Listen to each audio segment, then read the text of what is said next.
किसान भाइयों नमस्कार, सत श्री अकाल। स्वागत है आपका अपने यूट्यूब चैनल खेती डायरी जंक्शन हिंदी पर।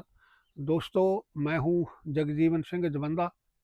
दोस्तों, मटर की खेती में 1 एकड़ में से 65 से 70 क्विंटल तक उपज ली जा सकती है अगर हम मटर की फसल की सही तरीके से देखभाल करें और सही समय पर ज़रूरत के अनुसार पोषक तत्व दें। अगर बाजार में मटर का रेट 45 से 50 रुपए प्रति किलो तक मिल जाए तो 1 एकड़ से लगभग 3 लाख रुपए तक की आमदन बहुत आसानी से हो सकती है। अगर मटर के दाने मोटे हो, अच्छे से भरे हुए हों, चमकदार हरे रंग के मटर हो और खाली दाने बहुत कम हो, जहाँ बिल्कुल ना हो, तो ऐसे मटर का रेट बाजार में बहुत अच्छा मिल जाता है, क्योंकि ग्राहक की पहली पसंद ऐसा मटर ही होता है। इस तरह की फसल लेने के लिए मटर में फूल आने के बाद एक खास स्प्रे की ज़रूरत होती है, जिससे फलियों में दाने मोटे बनते हैं, फलियां लंबी बनती हैं, हरे रंग की और चमकदार होती हैं और उपज में काफ़ी बढ़ोतरी देखने को मिलती है। यह कौन सी स्प्रे है और इसमें क्या क्या डाला है, इसके बारे में आज हम बात करेंगे। जो किसान भाई पहली बार हमारे चैनल पर आए हैं, नए आए हैं, वो चैनल को सब्सक्राइब कर सकते हैं और साथ ही बेल वाला आइकन दबाकर नोटिफिकेशन ज़रूर ऑन कर लें, ताकि आने वाली नई वीडियो की जानकारी आपको मिलती रहे, वीडियो आप तक पहुंचती रहे। तो किसान दोस्तों, फूल आने के बाद मटर की फसल को फास्फोरस और पोटास की बहुत ज़्यादा ज़रूरत होती है।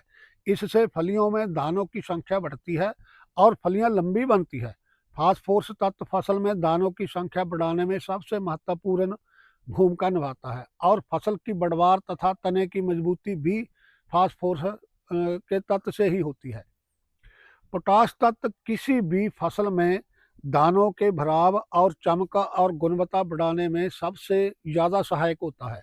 पोटाश जड़ों के विकास के लिए बेहद ज़रूरी होता है, क्योंकि जब जड़ें मजबूत और अच्छी तरह विकसित होती हैं तो पौधा जमीन से सभी पोषक तत्व बड़ी आसानी से ले पाता है और फसल की बढ़वार बहुत तेज़ी से होती है और अच्छी होती है। इसी कारण पोटाश उपज बढ़ाने में बहुत अहम भूमिका निभाता है। मटर की फसल दलहनी फसलों की श्रेणी में आती है और दलहनी फसलों के लिए सल्फर तत्व की बहुत ज़्यादा आवश्यकता होती है। सल्फर की कमी से फलियां कम बनती हैं और फलियों में दानों की संख्या घट जाती है। अधिकतर किसान हैं जो बुआई के समय सल्फर का उपयोग करते हैं, लेकिन फूल आने के बाद सल्फर की ज़रूरत और भी ज़्यादा बढ़ जाती है। इस समय सल्फर की कमी नहीं होनी चाहिए, नहीं तो फलियों की संख्या और उनकी लंबाई दोनों कम हो जाएगी। इसलिए फूल आने के बाद हमें 3 तत्वों की काफ़ी ज़्यादा ज़रूरत होती है, जिनमें फास्फोरस है, पोटाश है और सल्फर तत्व है। तो इन ज़रूरतों को पूरा करने के लिए फूल आने के बाद एक स्प्रे हमें करनी होगी, जिसमें तीनों तत्व मौजूद हों। इसके लिए सबसे पहले लेना है 1 किलो 05234 NPK, जिसमें 52% फास्फोरस और 34% पोटाश तत्व होता है। तो सल्फर की पूर्ति के लिए 80% वाला सल्फर पाउडर लेना है। इसमें सल्फर बहुत अच्छी तरह से मिलता है और यह एक अच्छा फंगीसाइड का काम भी करता है, जो मटर की फसल के लिए फंगीसाइड का बहुत अच्छा काम हमें दे देता है। तो 1 किलो 05234 और 300 ग्राम 80% सल्फर 150 लीटर से लेकर 200 लीटर पानी में घोलकर 1 एकड़ में स्प्रे कर दें।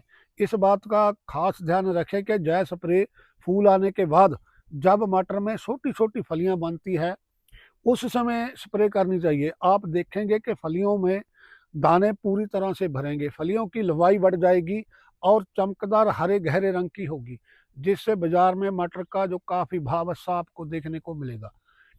फूल आने के बाद मटर की फसल पर सबसे ज़्यादा दबाव होता है, तो इस समय पौधे को पूरे पोषक तत्वों की ज़रूरत होती है। अगर इस समय सही मात्रा में पोषक तत्व नहीं मिलते तो कई मटर की फलियां बिना फूल आने से ही जड़ जाती हैं और फूल जड़ जाते हैं। कई बार फलियां बनती तो हैं, लेकिन उनमें दाने जा तो कम जा बिल्कुल नहीं होते, जे जिससे पूरी उपज हमें देखने को नहीं मिलती। अक्सर आपने देखा होगा, जो पिछली तुड़ाई का मटर होता है उसमें बहुत सी फलियां बिना दानों के रह जाती हैं। इसका मुख्य कारण यही होता है कि उस समय फसल को पूरा पोषण नहीं मिल पाता, क्योंकि जो पहली तुड़ाई होती है उस समय पौधा ज़मीन से काफ़ी ताकत ले चुका होता है। अगर सही समय पर पूरी न्यूट्रिशन दी जाए तो खाली फलियाँ की समस्या बहुत कम हो जाती है, दाने मोटे बनते हैं और उपज में अच्छी बढ़ोतरी देखने को मिलती है। इसलिए किसान दोस्तों, मटर की फसल में फूल आने के बाद 1 या 2 स्प्रे 05234 और 80% वाला जो सल्फर है उसकी ज़रूर करनी चाहिए। इससे बहुत अच्छे परिणाम देखने को मिलते हैं।